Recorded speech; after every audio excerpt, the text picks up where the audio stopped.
শবে কদরের নামাজ ও দোয়া আছে কিনা? শবে কদরের অন্যতম আমল হলো রাতে দাঁড়িয়ে ইবাদত করা, নামাজ পড়া।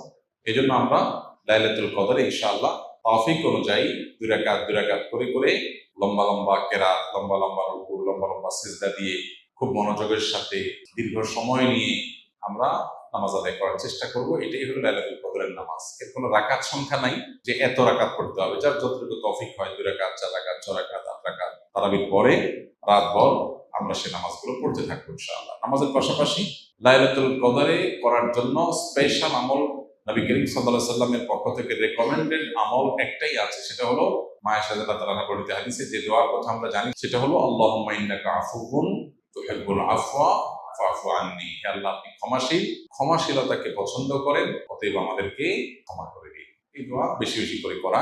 এর বাইরে আমরা জিকির, আজকার, তাসবিহ, কোরআন তেলাওয়াত, দোয়া, রোনাজারি এগুলোর মাধ্যমে পুরো রাত অতিবাহিত করার চেষ্টা করবো ইনশাআল্লাহ।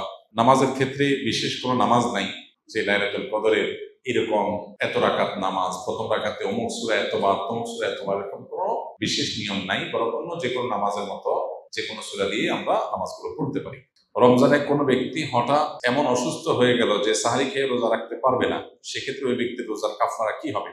কারণ যদি আসলে রোজা রাখার মতো সামর্থ্য না থাকে, তাহলে তার কাফারা হবে যে তিনি এই রোজার জন্য পরবর্তীতে রোজা রাখবেন। আল্লাহ বলেছেন, ফামান কানা মিনকুম মারিদান আও আলা সাফারিন ফাইদ্দাতুন মিন আইয়ামিন উখরা। যে ব্যক্তি অসুস্থ হবে অথবা সফরে থাকবে, সে অন্য সময় সে রোজা রেখে দিলে আদায় হয়ে যাবে, গুনাহ হবে না। কিন্তু অসুস্থতাটা এমন লেভেলের অসুস্থতা হইতে হবে যে এই অসুস্থ অবস্থায় তার রোজা রাখার কোনো সুযোগ নাই, রাখলে তার জীবনহানি বা অসহনীয় কষ্ট হবে। হালকা একটু জ্বর হলো, একটু সর্দি হলো, একটু পেট খারাপ হলো, আর এমনি রোজা ভেঙে ফেললাম, ঠুনকো অজুহাতে রোজা ভাঙা যাবে না।